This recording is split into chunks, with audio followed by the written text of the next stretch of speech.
Jessica, you're marrying a liar. Get out while you can.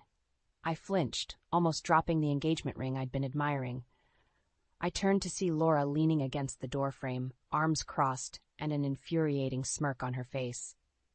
Don't make a scene, Laura. What are you talking about? I tried to keep my voice calm, but it quivered slightly. She stepped closer, her eyes fixed on mine. You think you know Mark? He's been playing you. He's not who you think he is. Before I could respond, my phone buzzed on the table. It was Mark, texting me he'd be late again.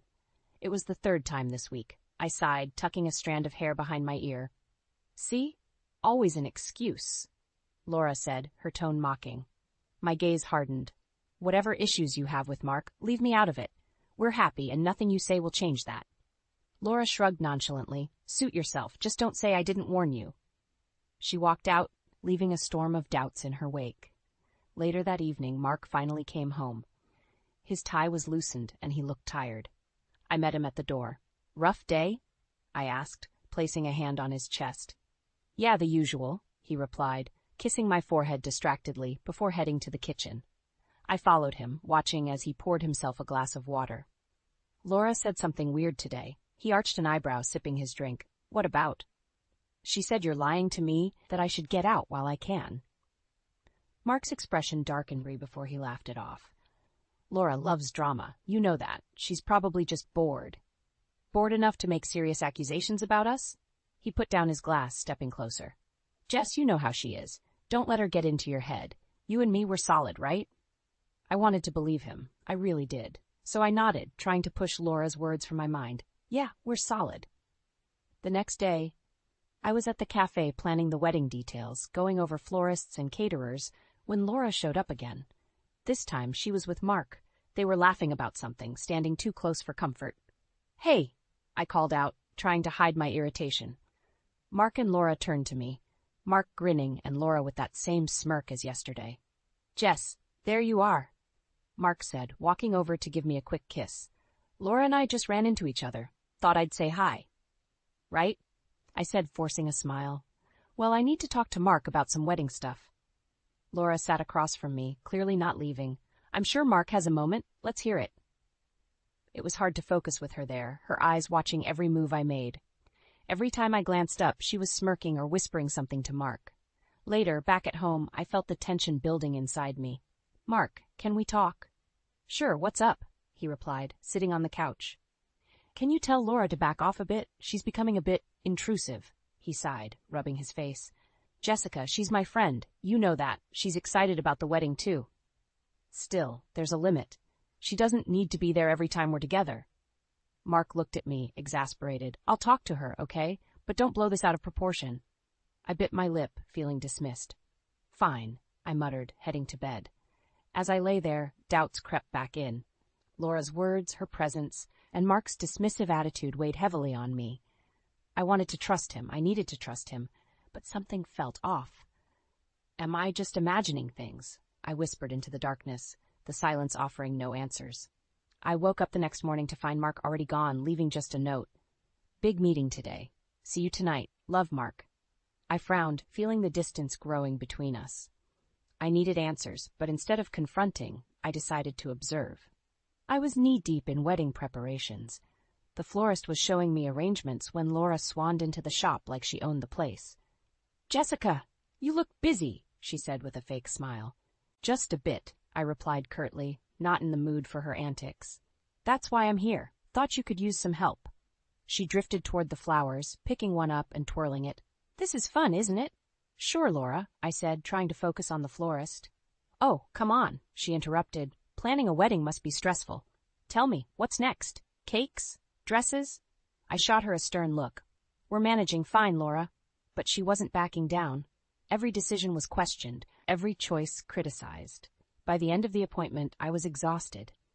I'm just saying, maybe you should let Mark decide a few things. He's good at this, Laura said, winking. Thanks for the help, but I think we've got it under control, I answered, keeping my frustration in check. Later that evening, Mark came home late again.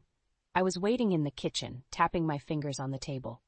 You're late again, I said as he walked in. Work's been crazy, he replied, loosening his tie. Yeah, I can tell. Laura's been a great help, I said sarcastically. Mark sighed, clearly tired.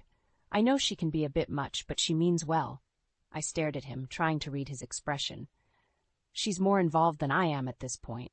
We're just friends, Jessica, he said, sounding annoyed. Friends don't act like that, Mark. This is our wedding, not hers. My voice was rising now, the doubts and frustrations bubbling over. Calm down, Jessica. You're overreacting. I have every right to react, Mark. She's everywhere we go, making decisions and undermining me. I could feel the tears of anger welling up. He ran a hand through his hair. I'll talk to her, okay? Just let it go for now. I wanted to scream, to make him see what was happening, but instead, I nodded, too drained to continue arguing. The next day, I met my mom for lunch. She could always tell when something was wrong. What's going on, sweetie? She asked, her eyes full of concern. It's Mark and Laura. She's always around, and I feel like there's something off, I admitted, my voice cracking. Honey, sometimes you have to trust your instincts. If something feels wrong, it probably is. She squeezed my hand. Have you confronted him? I've tried, but he brushes it off. I don't know what to do. Stay strong, Jessica. You deserve honesty. Don't let anyone make you doubt yourself. My mom's words were firm, giving me a bit of the strength I needed. That night, I decided to stay up and see where Mark was going. He'd been vague about his whereabouts, and I needed to know. Around midnight, my patience paid off. Mark's phone buzzed. It was a message from Laura. Be there in 10. My heart pounded as I watched him leave. I followed at a safe distance, trying to keep calm. He stopped at a quiet street, and there she was, waiting by her car. They hugged, too warmly for just friends. I quietly snapped photos, my hands shaking. As I returned home, fury and hurt swirled within me. This wasn't over. Laura's manipulation had gone too far, and Mark's betrayal was clear. I wasn't backing down. It was time to get what was rightfully mine. Morning sun streamed through the curtains, but its warmth did little to soothe the cold knot of anxiety in my stomach.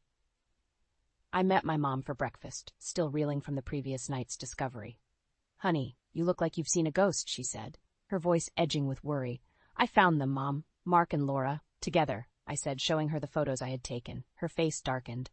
Jessica, this is serious. You need to confront him. I will, but now's not the right time, I responded, trying to sound more confident than I felt. I need a plan. She nodded, understanding. Whatever you need, I'm here.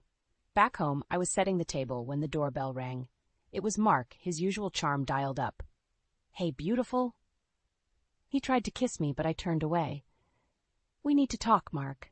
I put the photos on the table, his eyes widened in surprise. What are these? He demanded, but his voice lacked the usual confidence. You tell me, I challenged, folding my arms. It's not what it looks like, he started, but I cut him off. Save it. I just want the truth. My voice was steady, a contrast to the storm raging inside me. He sighed, shoulders sagging. Laura's been having problems. I've been trying to help her, that's all. There's nothing going on. If that's all, why didn't you tell me? I countered, my anger flaring. I didn't want you to worry, he said, trying to reach for my hand. I pulled away, staring at the man I thought I knew. Mark, you promised me honesty. This isn't it. Before he could respond, his phone rang, Laura's name flashing on the screen. He silenced it, but it was too late. My suspicions were confirmed. Answer her, I said coldly. Tell her she's not welcome here anymore. He looked panicked, but nodded, dialing her back and putting the call on speaker. Hey, Laura, he said, voice strained. Mark, what's happening? She whined. Did she see the pictures? Yes, Laura, I did, I said sharply, stepping closer. This charade ends now. The line went silent for a moment before she hung up. I turned to Mark, feeling a strange mix of relief and despair. We need boundaries. No more, Laura. You need to choose, Mark. Me or her.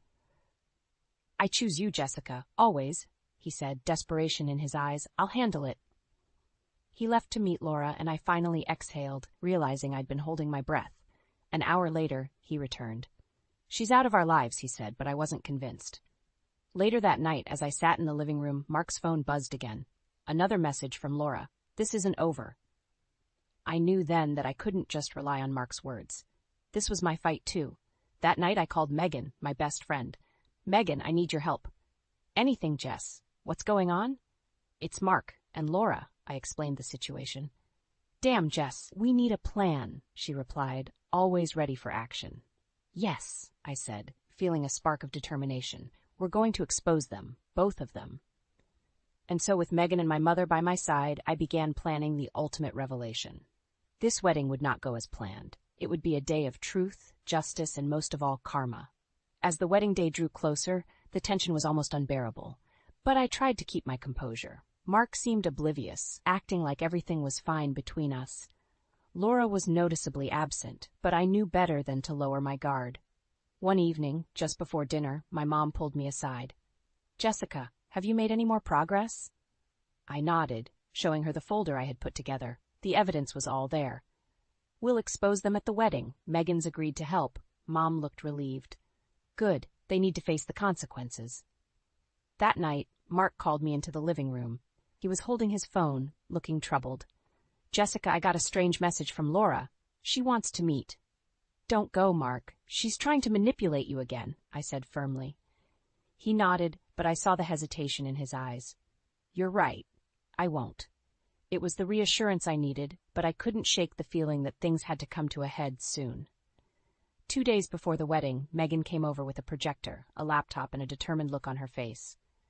"We're set. Everything's ready to go." "Thank you, Megan," I said, hugging her. "I don't know what I'd do without you." "We've got your back, Jess. Mark and Laura won't see this coming," Megan assured me. The night before the wedding, I paced in my room, phone in hand. It buzzed with a new message. From Laura.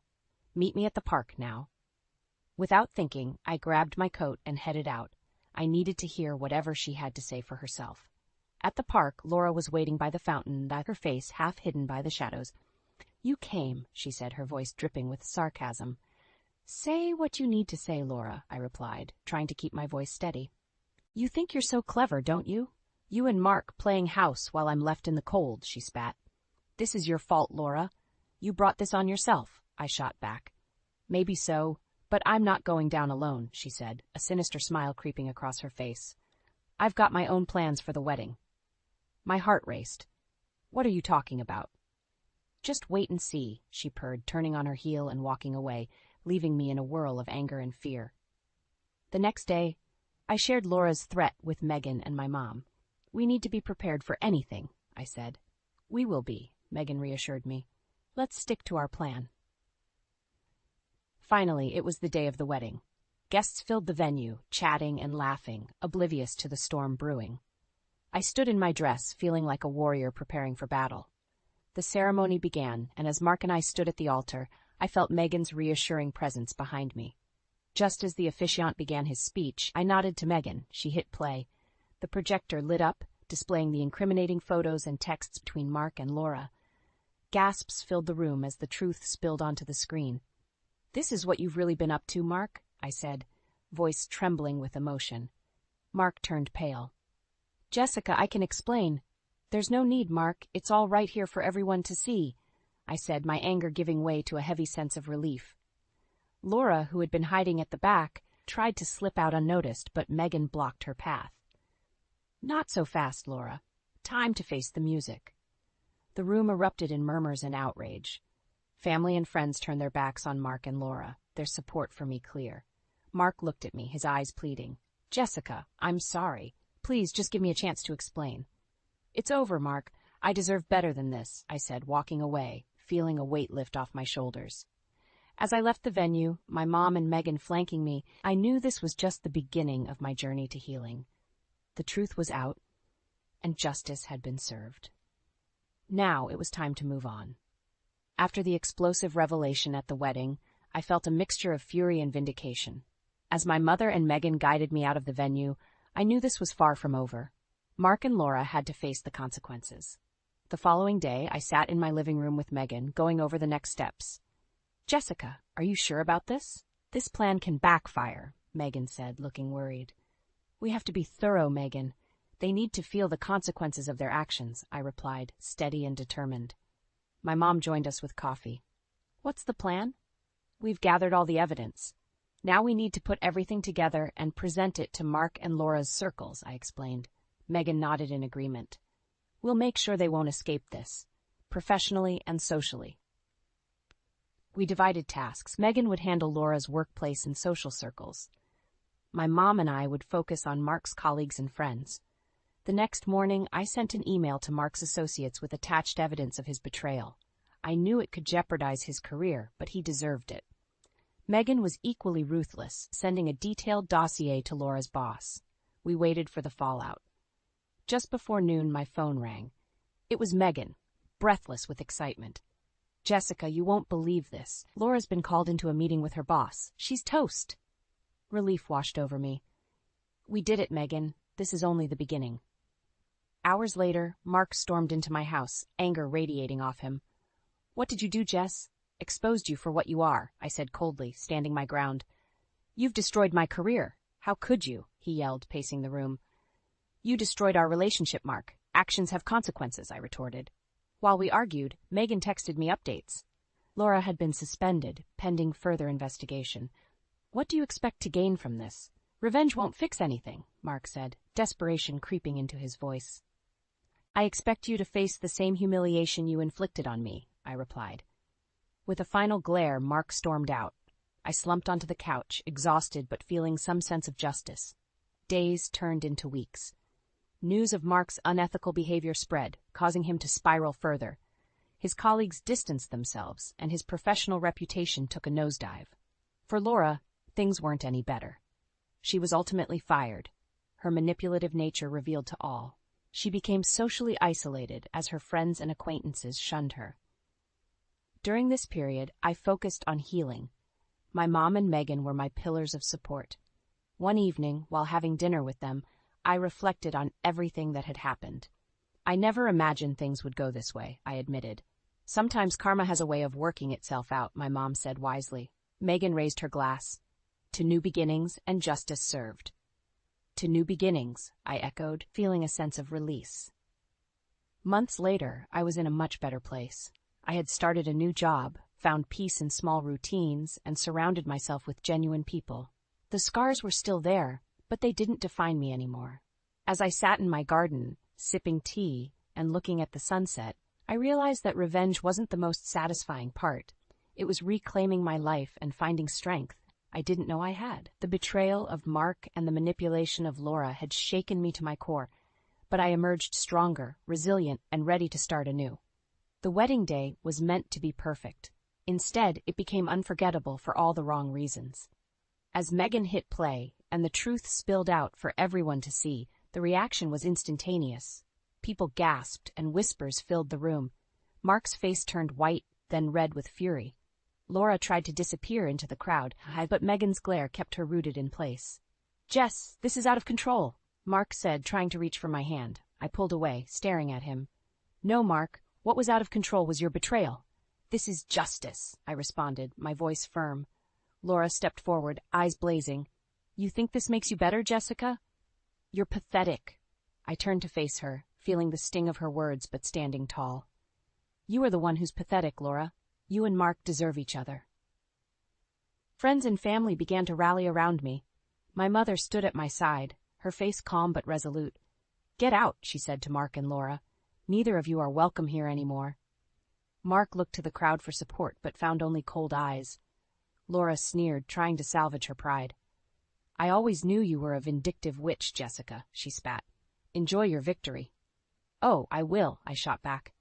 As they walked out, the room fell into a stunned silence. Megan took the mic, thus clearing her throat. "Thank you all for coming. This event is now over." One by one, guests came up to me, offering words of support and apology for not seeing the signs earlier. As the last drunk uncle staggered out, Megan whispered to me, "You did it, Jess. It's over." "Not quite, but it's a start," I replied, feeling a small sense of relief. Back at my mom's house, she poured me a glass of wine. "I'm proud of you, Jessica. You stood up for yourself." "Thanks, Mom, but it still hurts," I admitted. "Healing takes time, but you're on the right path," she reassured me, giving my hand a gentle squeeze. That night, I lay in bed, letting the events of the day wash over me. Mark and Laura were out of my life, but the scars remained. I knew the road to recovery would be long. The next morning, Megan called. "How are you holding up?" "I've been better, but we did the right thing. By the way, any news on them?" "Oh, Laura's in shambles. Lost her job and her so-called friends. As for Mark, he's facing professional exile. No one wants to be associated with a liar," she said, satisfaction dripping from her words. Well, karma's working faster than I thought, I replied, unable to hide my relief. Over the next few weeks, Mark tried to contact me multiple times, but I blocked every attempt. I was done with him. Laura didn't dare to reach out, knowing any interaction would only make things worse for her. One afternoon, while I was having lunch with Megan, she leaned in. "You've started dating again?" I blushed. "A little. Met someone online. Nothing serious, but he's nice." "Good for you, Jess. You deserve all the happiness."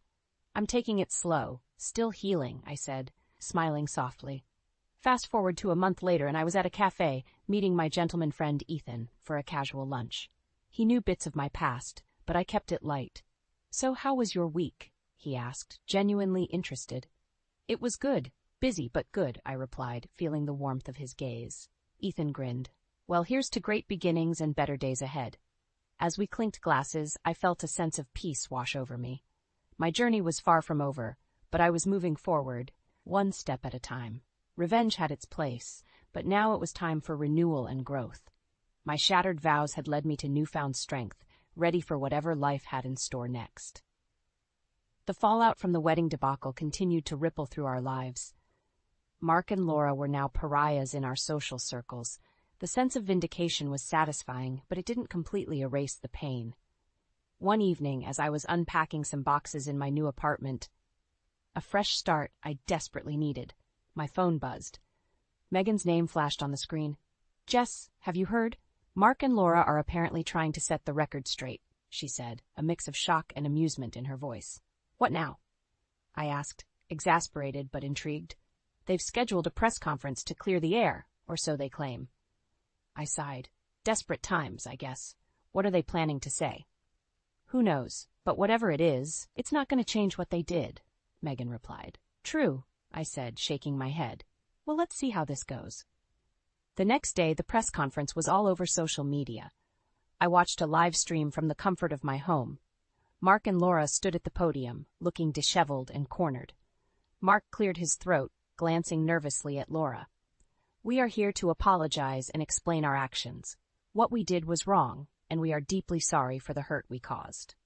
Laura stepped forward, her eyes cold. "Yes, we made mistakes, but the way Jessica handled things was extreme." I could almost hear Megan scoffing from across town. "What a joke," I muttered to myself. Mark tried to regain control. "We've learned from this experience, and we hope to move forward, asking for forgiveness from those we've wronged." I turned off the stream, feeling a mix of disgust and relief. If they thought a public apology would fix everything, they were sorely mistaken. 2 days later, I was at a local cafe with Megan when someone approached our table. It was Laura. I stiffened, ready for another confrontation, but she looked different, defeated almost. "Jessica, can we talk?" she asked meekly. Megan bristled. "You've got some nerve showing up here, Laura." "It's okay, Megan," I said, taking a deep breath.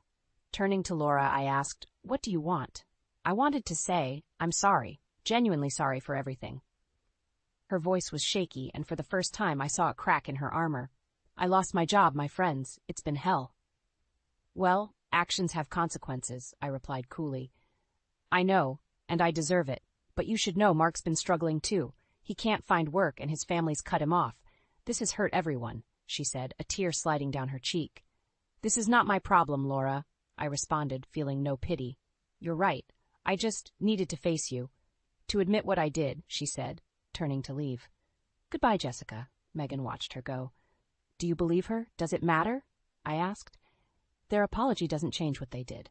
As days turned into weeks, I received updates from mutual friends. Mark had been shunned in his professional world, and Laura was struggling to rebuild her life. Their attempts to mitigate damage had failed. Public sympathy was scarce.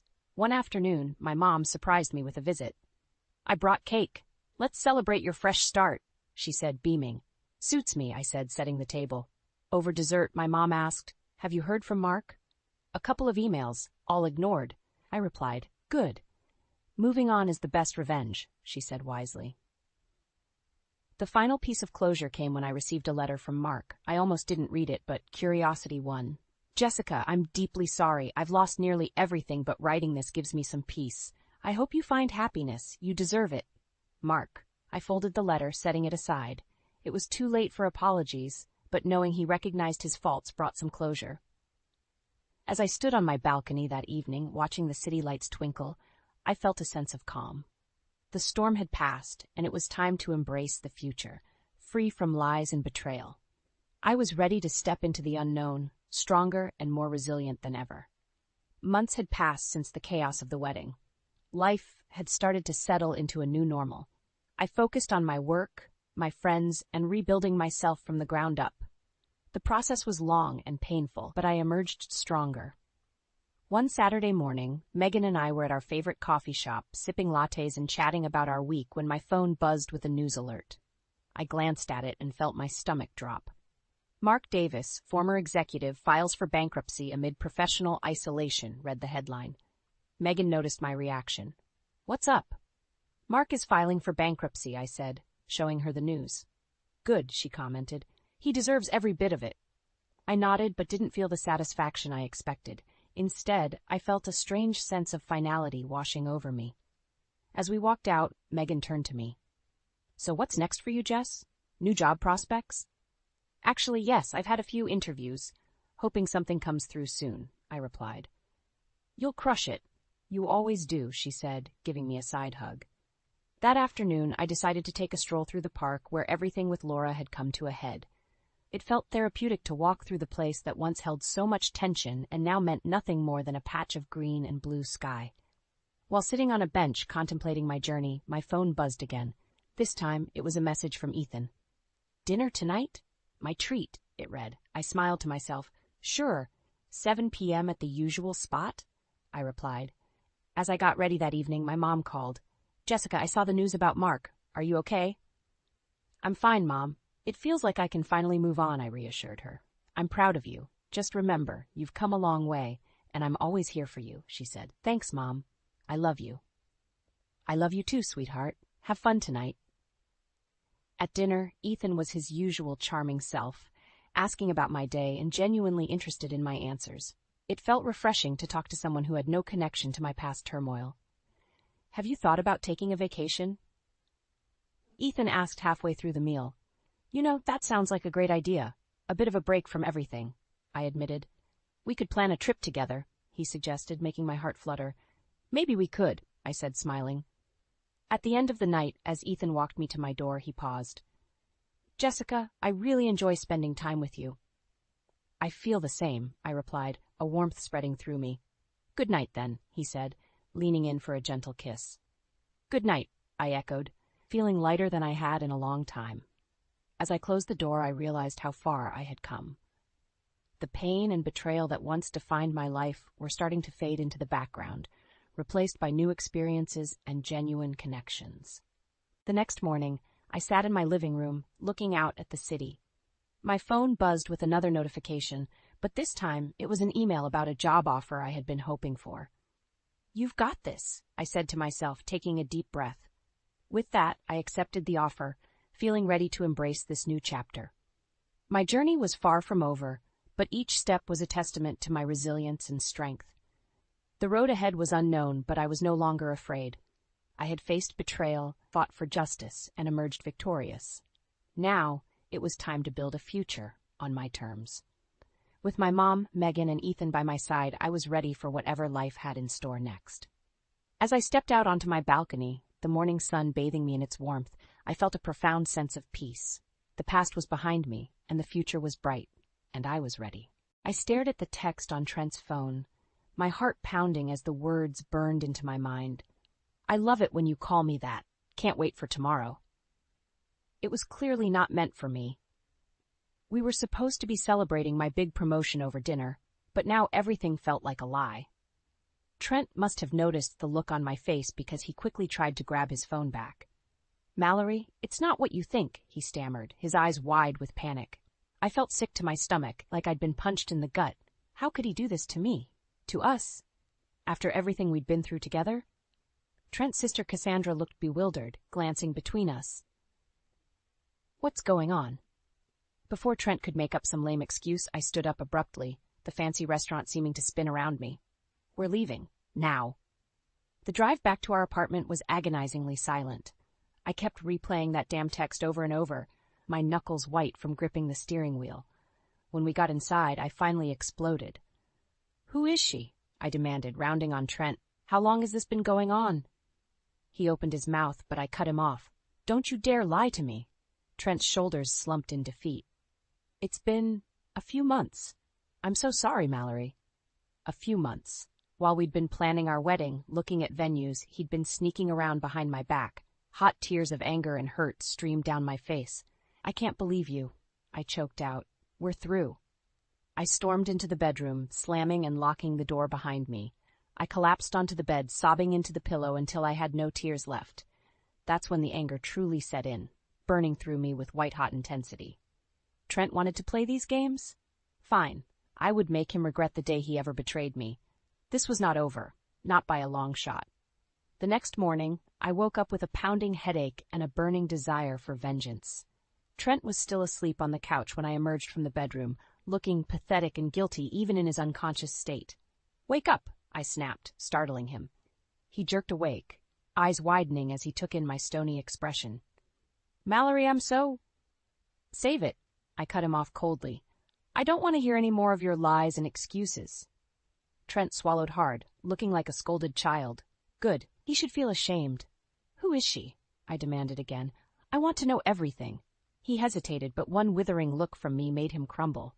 "Her name is Jessica. We met at a work conference 6 months ago, and—" He trailed off miserably. White-hot fury coursed through me at the thought of him carrying on an affair for half a year while I naively planned our future together. "Have you been using protection?" I asked through gritted teeth, realizing with horror that he could have brought home God knows what. Trent had the decency to look even more ashamed. "And no, I haven't."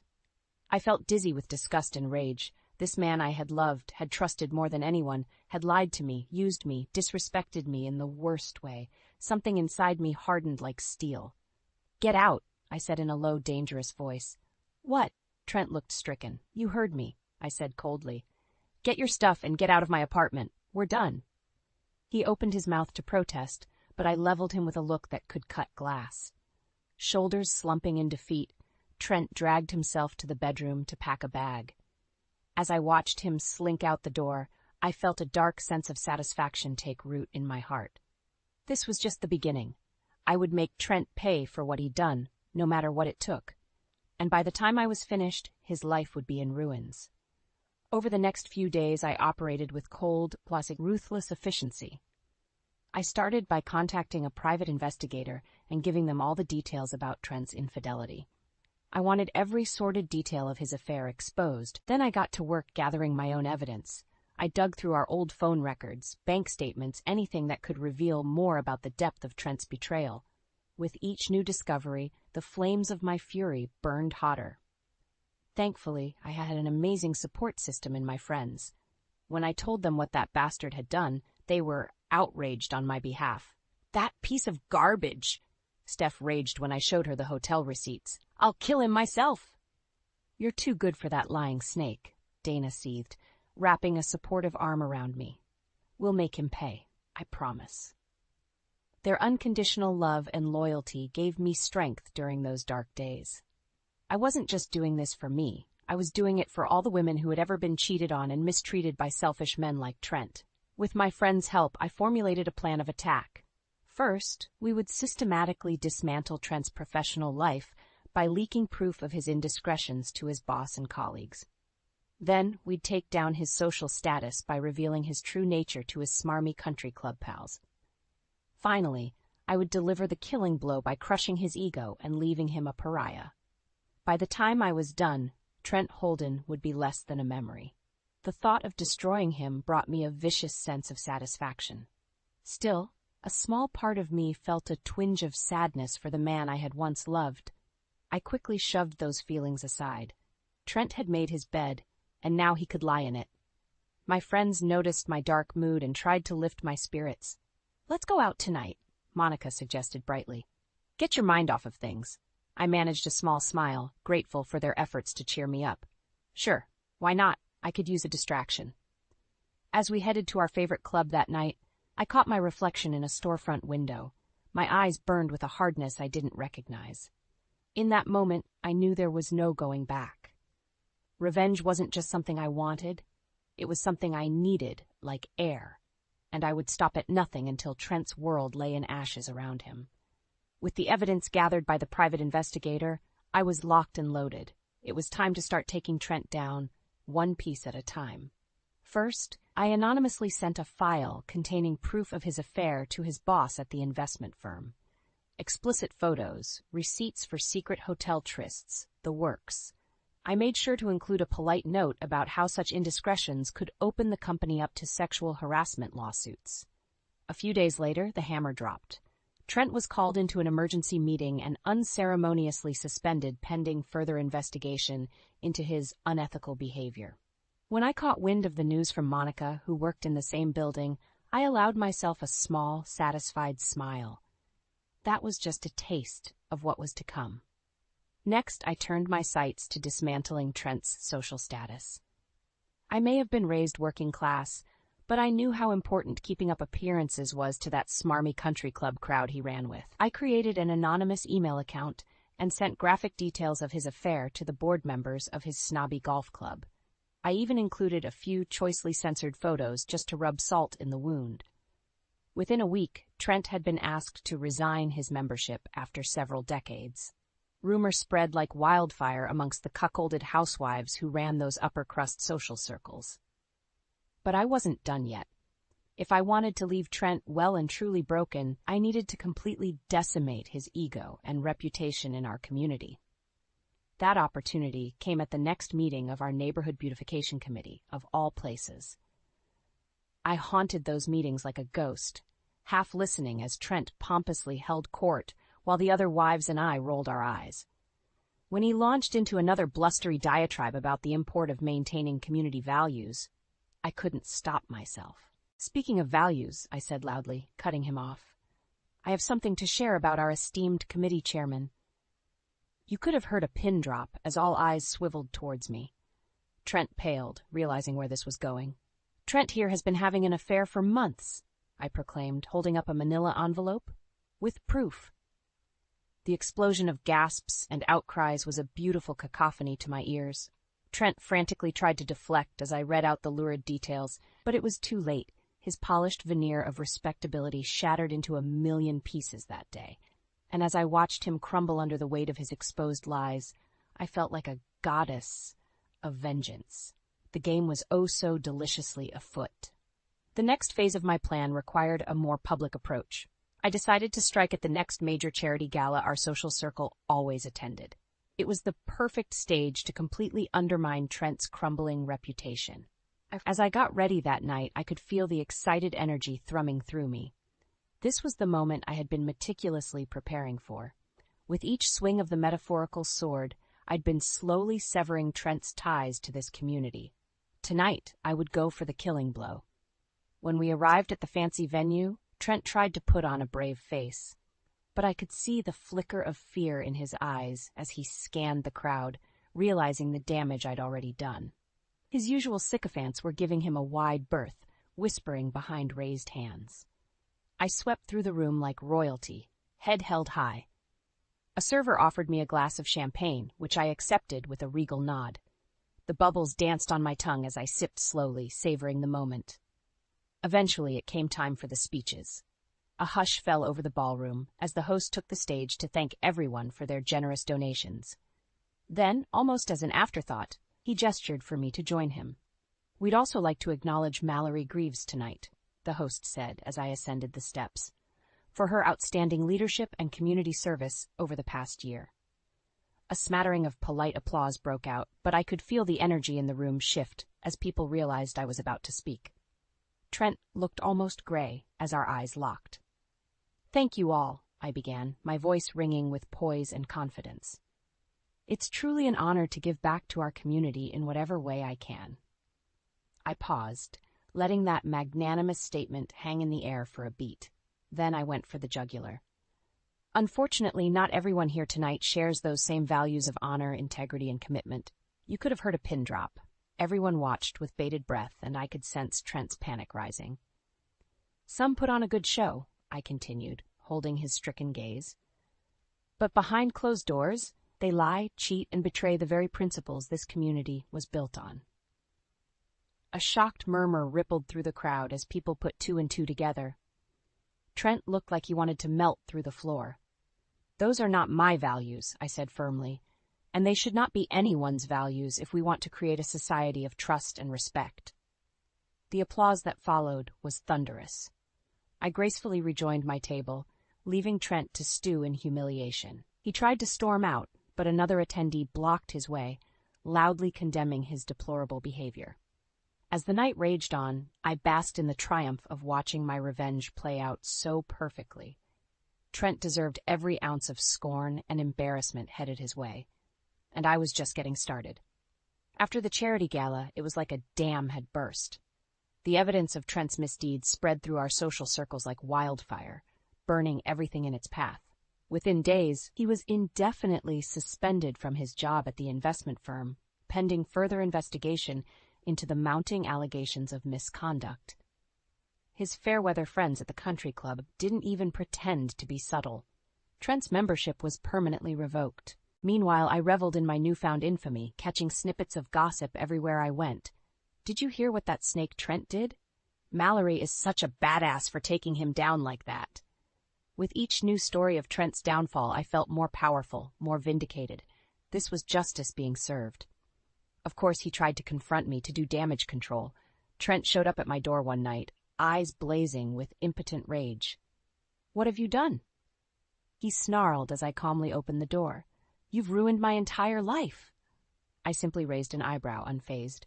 "I'm just revealing the truth about who you really are. Everything you're going through is nobody's fault but your own." Trent's face contorted with anger, and he took a step forward, fists clenched. An empty threat. We both knew he didn't have the guts to actually hit me. "This isn't over," he spat. "I'll make you pay for this, you vindictive I'd watch your tone if I were you." I cut him off coldly. "Your life is already in tatters thanks to your own despicable actions. Don't make it worse for yourself." With that, I shut the door in his stunned face, not even giving him the satisfaction of a reaction. Let him stew in the mess of his own creation for a while. In the coming weeks, the noose only tightened around Trent's neck. Gripped by morbid curiosity, I started collecting the articles and social media posts that detailed his spectacular fall from grace. There was the scathing editorial from the local paper, dressing him down as a modern-day cad, the deluge of Facebook and Twitter comments from former associates and friends, calling him every insult under the sun. His promising career was in ashes, his reputation forever stained. And to think, this was all just the beginning of what I had planned for him. As the public condemnation crescendoed, Trent started looking gray and haggard, like the life was being drained from him. Good. I wanted him to suffer, to feel even a fraction of the anguish and humiliation he'd put me through. When our mutual friend Monica invited us both to her housewarming party, I knew it was the perfect chance to twist the knife even deeper. I arrived early, greeting the other guests with my usual poise as Trent sulked in the corner, a pariah. This was going to be fun. The housewarming party was in full swing when Trent finally showed his face. As soon as he walked through the door, the atmosphere chilled. People stopped mid-conversation to gawk at the man who had become a public disgrace. Trent's eyes frantically scanned the crowd until they landed on me, holding court by the bar. A snarl twisted his features as he stalked over. "You just can't let this go, can you?" he hissed under his breath. "You've already taken everything from me. What more could you possibly want?" I simply smiled thinly and took a sip of my drink. "The truth will come out sooner or later, Trent. I'm just expediting the process." He opened his mouth to retort, but a sudden lull in the chatter made us both freeze. All eyes had turned towards us with undisguised interest. Seizing the moment, Trent puffed out his chest and raised his voice for all to hear. "Listen, everyone, I know there's been a lot of unfair rumors circulating about me recently, but I can assure you, they're just that, vicious lies perpetuated by a vengeful ex." A disbelieving murmur rippled through the crowd. Trent wasn't deterred, clearly hoping to sway the audience to his side through bluster alone. "Mallory is simply lashing out because she couldn't handle the end of our relationship like a mature adult. This campaign of defamation is nothing more than the unhinged actions of a woman scorned. My hand tightened around my glass as I felt the weight of dozens of accusing stares. How dare he try to play the victim? To rewrite the narrative as if he wasn't a lying, cheating snake? Is that so? A cool voice rang out from the back of the room. We all turned to see Monica pushing through the throng of onlookers, a familiar manila envelope clutched in her hand. Oh no, she wouldn't, would she? Trent seemed to realize the same thing, his face draining of color. Monica, whatever you think you know.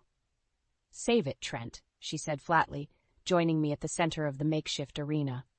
I have proof right here of everything. Bank statements showing your money trail to hotels and apartments for your little trysts, texts and emails between you and your mistress, even photos and video if anyone needs further convincing. A shocked silence fell over the party as Monica flipped open the envelope, letting a few incriminating photos spill out onto the counter. Up-close shots of Trent in compromising positions with his lover, leaving no doubt as to their indecent activities. You make me sick. Monica snarled at the shell-shocked Trent, her eyes blazing with righteous fury. How could you do this to Mallory, to all of us who considered you a friend? She jabbed an accusing finger at the graphic evidence. This is who you are, Trent. A liar, a cheater, a total embarrassment to anyone who ever trusted you. Mallory is done letting you get away with your lies and deceptions. A smattering of disgusted murmurs echoed through the crowd as they finally saw Trent for the vile snake he truly was. He looked around wildly, searching for any scrap of support or sympathy, but finding only scorn and revulsion. Shoulders slumped in defeat, Trent turned and fled the party without another word, disappearing into the night from which there would be no redemption. I watched him go with a mixture of pity and vicious satisfaction. The once proud man was now a hated pariah, and he had no one to blame but himself. Turning to Monica with a grateful smile, I pulled her into a fierce hug. Thank you, I murmured, fighting back joyful tears. For everything. This was the end of Trent Holden, and I had never felt more vindicated or powerful in my life. A few months later, I could finally breathe again. The cloud of anger and obsession that had consumed me after Trent's betrayal had lifted, allowing the sun to peek through once more. As I settled into my swanky new corner office at work, I felt a sense of pride and accomplishment. My hard work and perseverance had paid off. I'd been promoted to senior marketing director in the wake of the old director's abrupt resignation. Rumor was the scandal surrounding his colleague Trent had been the final straw that broke the company's tolerance for unethical behavior. I smiled wryly, knowing I had played more than a small role in that chain of events. These days, Trent's name was like a dirty word around town. He'd become a virtual pariah, unable to show his face without getting pelted with disgusted looks and whispers. Some nights when I was feeling nostalgic, I'd scroll through the countless think pieces and social media posts dissecting his downfall, my lips curling into a satisfied smirk each time. Entitled creep finally gets what he deserves. Massachusetts man revealed as lying, cheating scumbag. My personal favorite. Mythological furies have nothing on this scorned woman's wrath. The audacity of my revenge plot had become stuff of urban legend in certain circles. I didn't mind. Let the cautionary tale of what happened to Trent Holden serve as a warning for any other unfaithful creeps out there. My friends, of course, remained loyal supporters through it all. We'd crack open a bottle of cheap white wine and raise sarcastic toasts to Trent's increasing misery, to the disgraced dog finally being neutered, to burns so sick they're going to need medical attention. Those nights filled with raucous laughter and female solidarity made the darkness of those first few weeks feel like a lifetime ago.